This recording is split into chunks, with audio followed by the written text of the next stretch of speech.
Destroy all lands, and his creatures are forest, so...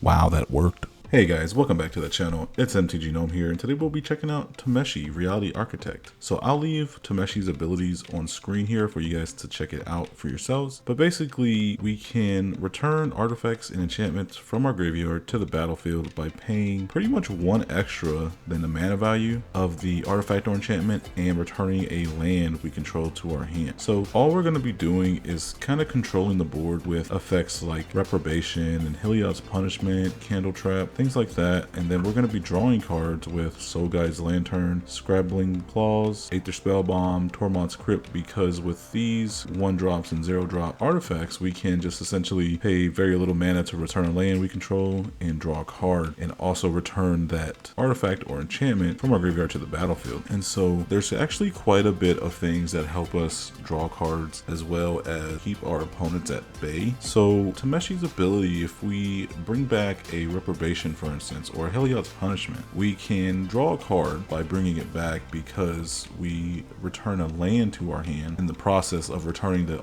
enchantment to the battlefield. It's kind of a weird ability. We only draw a card only once each turn, and we do have to activate this as a sorcery, so that is the downside. But Tameshi can be really strong, especially when your opponent doesn't have anything to do and we keep replaying our Reprobation effects and Heliod's Punishment on his creatures. It just gets absolutely insane. And so the win cons of the deck are going to be Shark Typhoon, Fall of Thran, Cure Best of Sea God, Elspeth Conquers Death, and sometimes even Alrund's Epiphany if we can get the birds, because what we can actually start doing is attacking our opponent and getting their life total down to 0 while we control the board with these Reprobation effects and Bound and Gold effects as well. So we have a couple of sweepers: Day of Judgment, Time Wipe, River's Rebuke. Fall of Thran's a pretty good one. If you can Fall of Thran their lands and then play like Soul Guide Lantern to exile all their graveyard to get rid of all their lands, that's a really good synergy that we can try to do. Paradox Engine is in here specifically for the Fall of Thran, so it's not really game from there for us though if we do get Paradox Engine with our mana rocks. So you do have to be aware of that because of Tameshi's restriction of only drawing a card once per turn with returning a land to our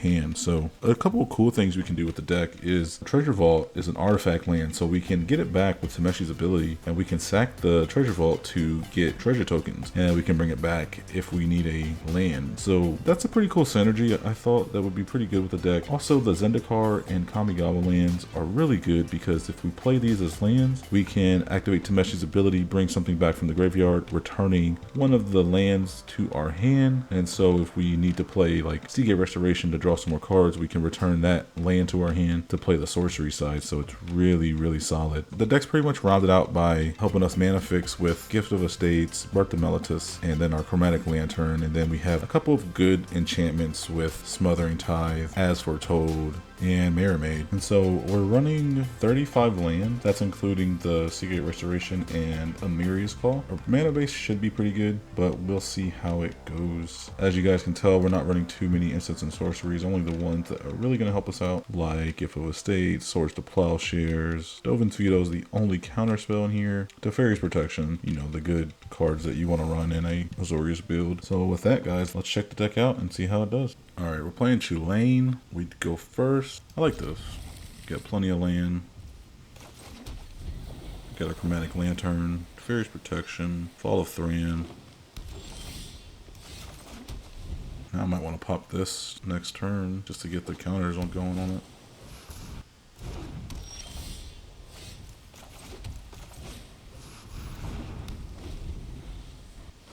Don't know if that's going to stick around too long though. Yeah, it's not. Guess that was his plan.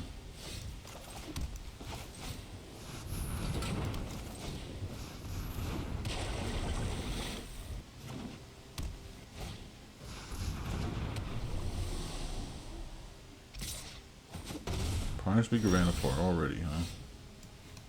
Thought I had the graveyard. You can get a creature for 4 mana next turn. It's really bad. It's really bad for us. There's Chulame.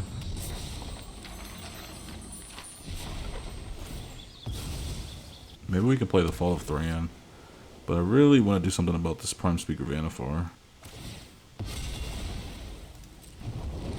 That's really going to screw us over. Oracle Modaya. Counter target creature spell. That's what he has, the Essence Scatter. Swords of Plowshares is pretty good. If we play this, we can play Swords of Plowshares and the Fall of Thran. But he does get an additional land drop per turn. Yeah, so let's go for it.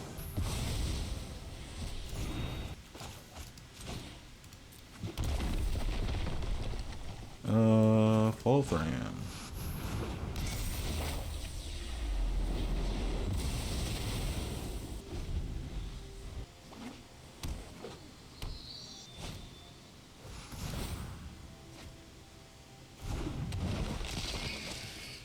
I didn't think he had 2 lands in his hand. The way he was playing, it felt like he didn't have any.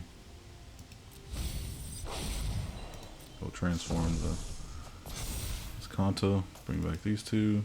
He can cross and grip this to kind of screw me over. I don't know if he wants to do that though.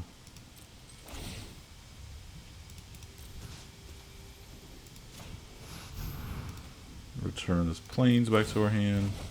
Yeah, he can cross and grip the Fall of Thran now. Faithful Absence. We didn't have the Teferi's Protection available. So Tetiova, he plays Tetiova and then he gets the triggers from Merfolk Skydiver. I would have played the Tetiova because I would have got the triggers from the Fall of Thran activating. That's just me though. So the good thing is we can see exactly what's coming off the top of his deck, which is really good for us. We can draw a card from this dying as well. We could try to dig for this damn board wipe. Nice. River's Rebuke is really good. We have just enough mana to play it too. He does not have anything to do with that. About it. Oh, we could have played the Arcane Signet, I think, and then played the River's Rebuke so we can have more mana next turn. Another misplay. That's okay, though. Shouldn't he have played Tetiova before he played that land?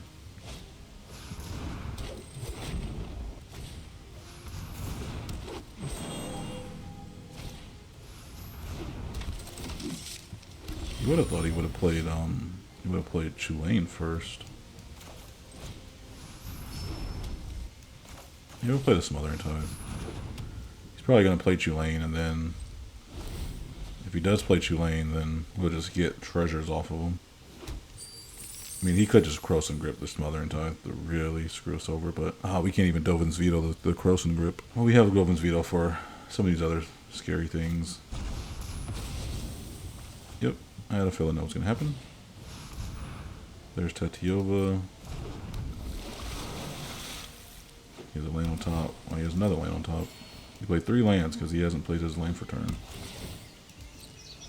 So we can draw a card with the clue here. So that's pretty good. We'll draw a card. Paradox Engine. Pretty good. We only have 2 mana rocks though, so it's not going to generate us a ton of mana.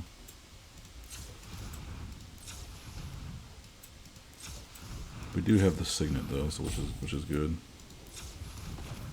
We can't play anything though if we do play the Paradox Engine. Yeah, we can. Yeah, we can. We can play the Mirror Maid to make another. Can make another Chromatic Lantern. Doesn't really help us though, does it? If he has a way to get rid of that. So we still got the Dovin's Veto for the Ren 7.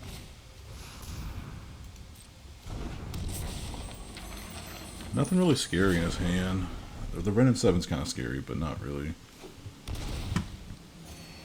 Got the Gift of Estates. He's got Swords of Plowshares there. Swords of Plowshares is a pain in the ass, really.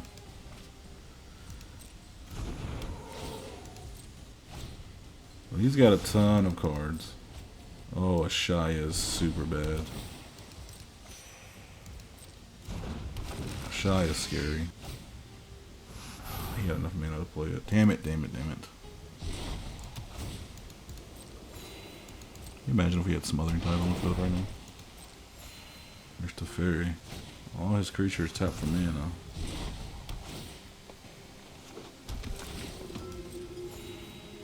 He's got a ton of cards. Nothing too scary though. Turn 7's kind of a pain because he has a ton of lands. We really need to draw a board wipe. We'll take that. There's nothing I can do about that.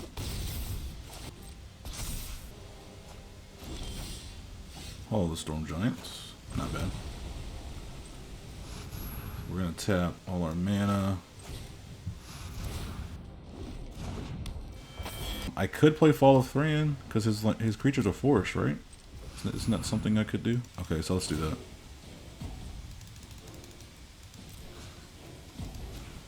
Fall of Thran, baby. We're going to have to go for it.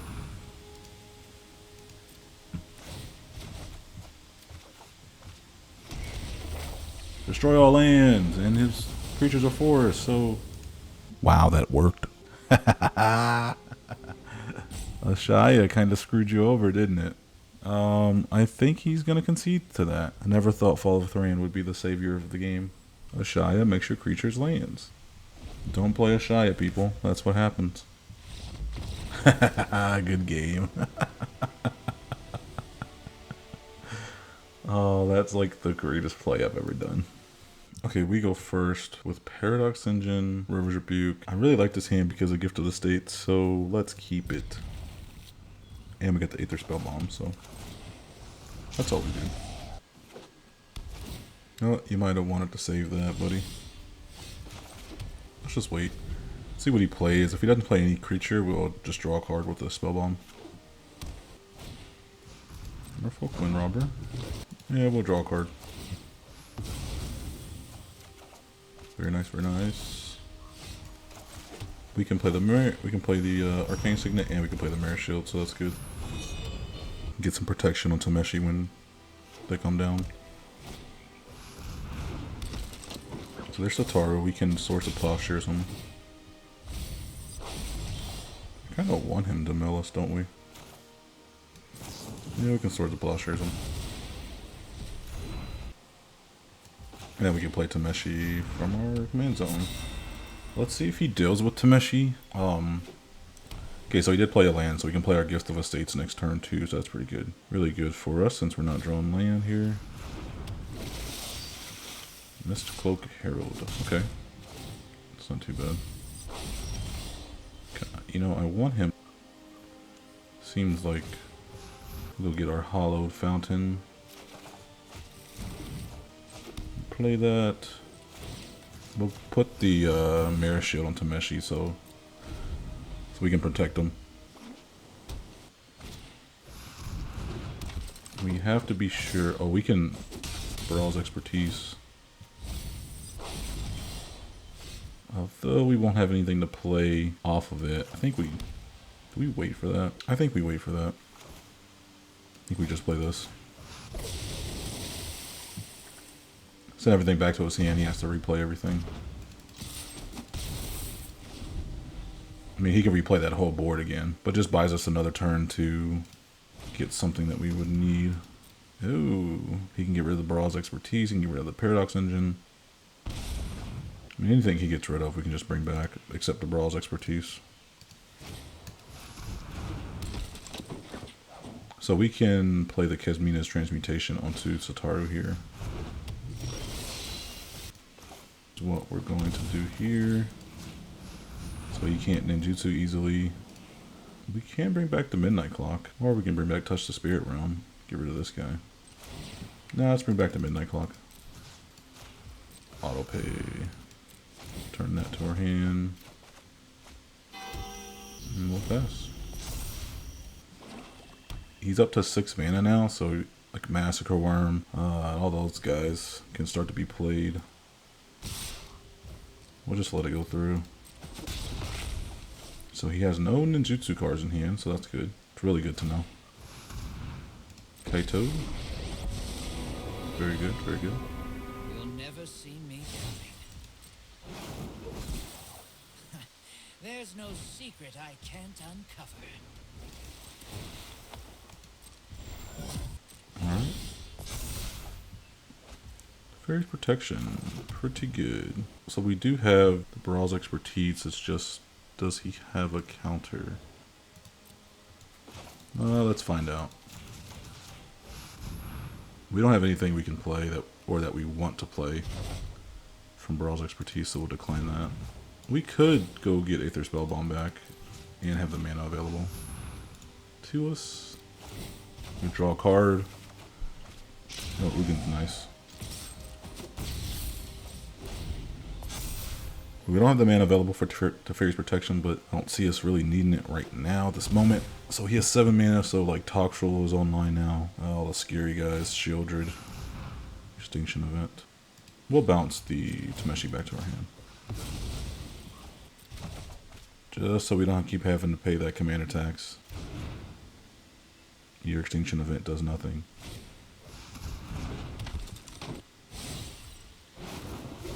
So he does have to discard. Oh, let's play Ugin.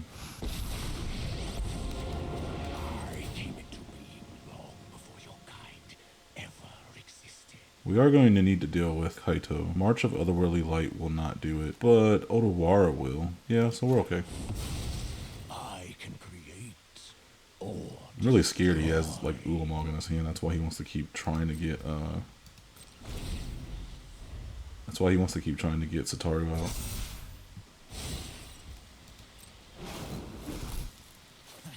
There's no secret I can't uncover. River's Rebuke, okay. That does give us Ugin back. Yeah, that's fine. Merfolk Robber. We have one more turn to deal with the Kaito, unless we want to just play Ugin again. Oh, nice. Time Warp's good. Time Warp's really good. We can play the Arcane Signet, and we can play the... Yeah, we can play the Time Warp. Unless he has Pact of Negation. And then we will pass. We will discard Treasure Vault. Play that land. 2, 3, 4, 5, 6. Play Midnight Clock. Play the Ugin.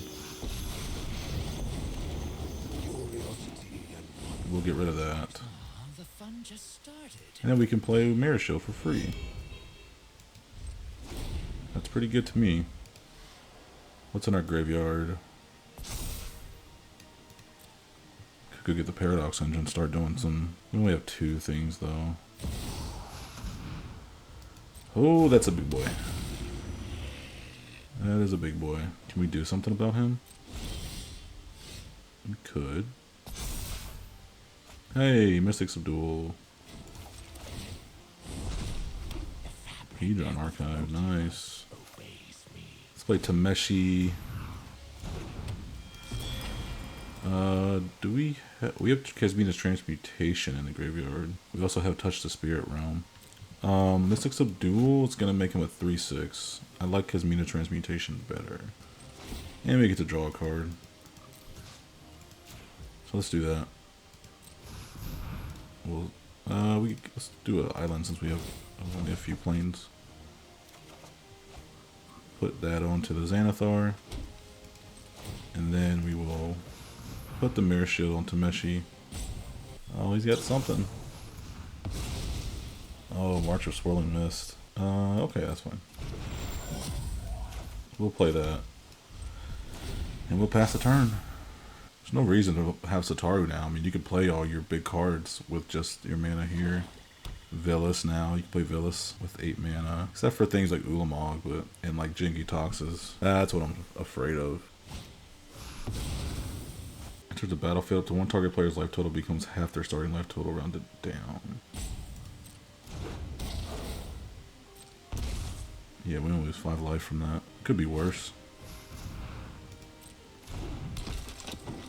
Let's do this. Buried Ruin. Maze Mind Tome for free. I guess we could have brought back the Paradox Engine and did all that shenanigans too, huh? It's +1 Ugin. We can bring back his Meanest Transmutation onto the Torgar. So he becomes a little boy. And then we'll put the Mirror Shield on Tameshi. And then we will... Actually, you know what? Let's leave open the mana. Attack with that.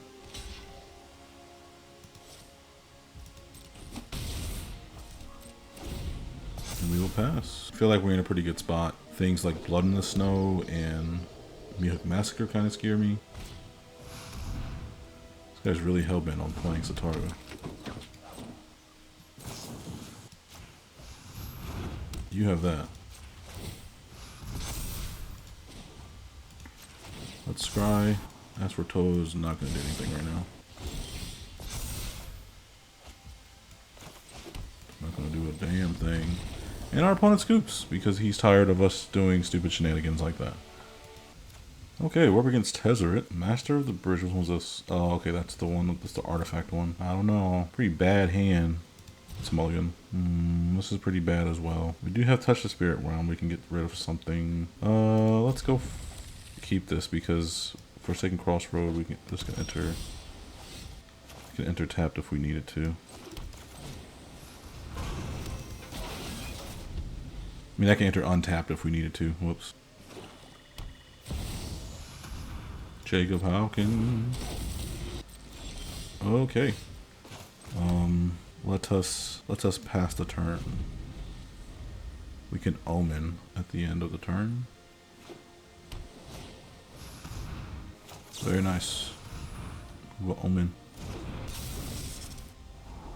Oh my goodness, Heliod's Intervention is so good in this matchup. I like both of those cards. We can Forsaken Crossroads for blue since we have the Gift of Estates. Untap. We can play this, which is really going to screw him over. I bet one of his plans was to transform Jacob Hawken. No, no, no, sir. None of that here.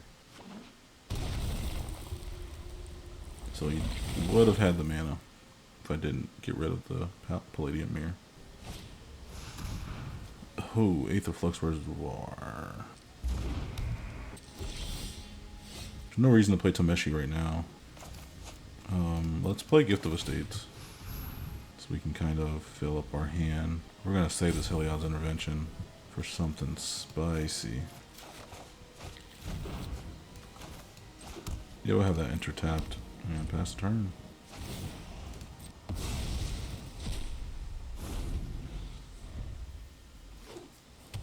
There's really nothing we can do about Jacob Hawken. Grim Tutor. Now, what would he go get with Grim Tutor and an Aether Flux Reservoir deck? I wonder.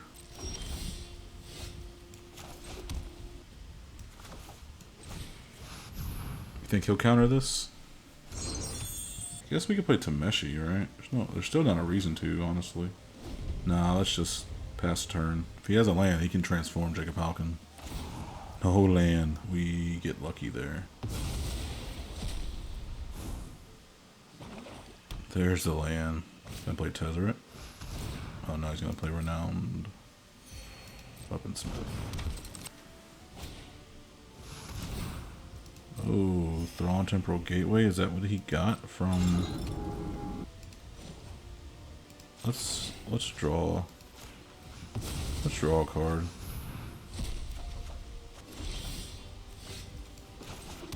What should we do here? We can Seagate Restoration. Can also Heliod's Intervention. I want to wait till this transforms so he can waste his mana to play Heliod's Intervention. If we play Auron's Epiphany, we just take an extra turn. That's it. If we play Q our Best of Sea God, though, that might actually make him not transform Jacob Hawken. Let's play Seagate Restoration. Well, he has no mana up. Let's foretell this. Wonder what he has in his hand. Oh shit. Oh. Okay, actually that's not bad. That's not really bad at all. Because, reprobation, baby. The big oof. Yeah, I think we got this, dog. I think we got this. Oh, we'll play Tameshi. And then we'll leave up mana for Teferi's Protection, just in case some shenanigan goes on. Because I think he's going to want to transform Jacob Halkin. Yeah, going to go to Hawkins Insight.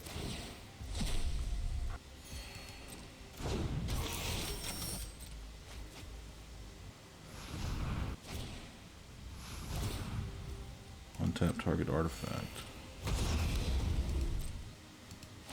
He's about to not have a good day when he figures out that we have Heliod's Intervention in hand. Alright. There's our turn. We will... Yeah, we'll play Curibus to see good. What's in our graveyard? Scrabbling Crawls? Not really anything good. Okay. Let's just play the Line Sash. We'll pass turn.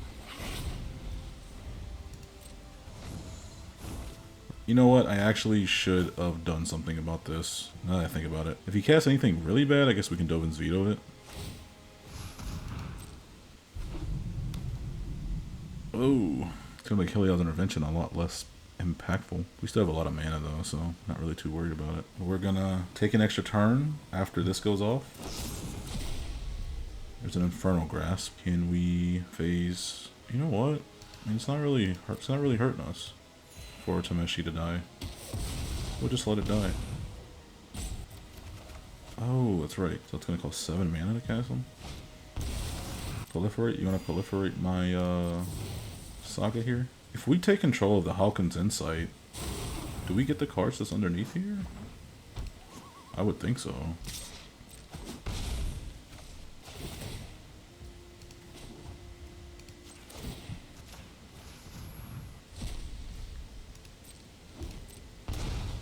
Alright, it's our turn. Everything taps on his end, except his lands.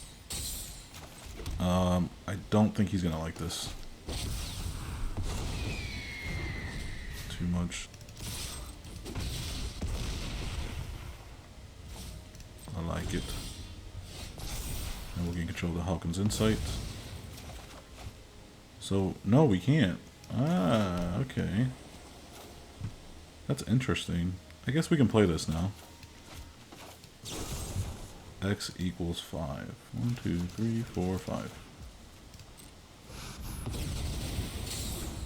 Then we'll play Smothering Tithe, and we will swing.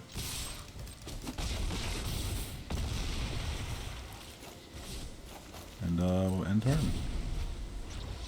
He's got 8 mana though, so it's not totally lost. We have the Dovin's Veto though, so if anything, it's pretty scary. What's he gonna copy? Touch of the Spirit Realm. Gilded Lotus? Thing that's given him... It's giving me a lot of mana? Alright, that's fine. There's a Mystic Forge. Vault Scourge. Good game, man. Really good game. Holy cow. Alright guys, that's the deck. We managed to really execute our game plan. Tameshi is really good. If you can keep Tameshi on the board, the deck becomes really unstoppable at some point. With cards like Mirror Shield giving it hexproof, your opponent has to deal with it in other ways that they usually wouldn't be able to. And the fact that you can just keep getting Mirror Shield back from your graveyard if they do happen to destroy it is really, really powerful. As you saw, the deck performs pretty well even without Tameshi being on the field. For a Azorius control build that has no counter spells, it's actually really consistent. Just having these 1 and 2 drops that we can play from the graveyard to draw a card each turn with Tameshi is really good just to keep the engine going. And then we get the other effects from each enchantment or artifact as well. As you saw in one of the games where I just kept bringing back Kismina's Transmutation and Mystic Subdual. It's just really good. There are points in the deck when we're playing against like a Planeswalker tribal deck. That's when we really struggle, I think, against Planeswalker decks. Really fast aggro decks. If we don't have a starting hand with like a Heliod's Punishment or Reprobation, the game gets out of hand pretty quickly if we can't kind of contain them in the early game. game. So it's just something to think about as you're kind of tweaking the deck if you do happen to go with something like this. But this is by no means a perfect build. It is a build that I thought that was pretty solid. I definitely liked having a lot of the 1 and 2 drops available. That way we can activate Tameshi's ability for 2 and 3 mana, which isn't a lot to ask when we are trying to go get back something and set ourselves up for the late game with these cards over here. So the tech is pretty sweet, man. I made like 2 videos before this, and each video I made something went wrong, and like the first video had audio issues, the second video also had audio issues, but it was for a different reason. So this is my 3rd time making this video, going through a 3rd set of games. So I definitely recommend crafting this if you're that type of control player. There's so many possibilities that you can do with this deck, and you really need to be patient, I think, with the deck as well. So the games are pretty long with this deck, so do keep that in mind. Comment down below what commander is your favorite from the Kamigawa set and what commanders you would like to see in the future. So with that, guys, stay safe, and I'll see you in the next one.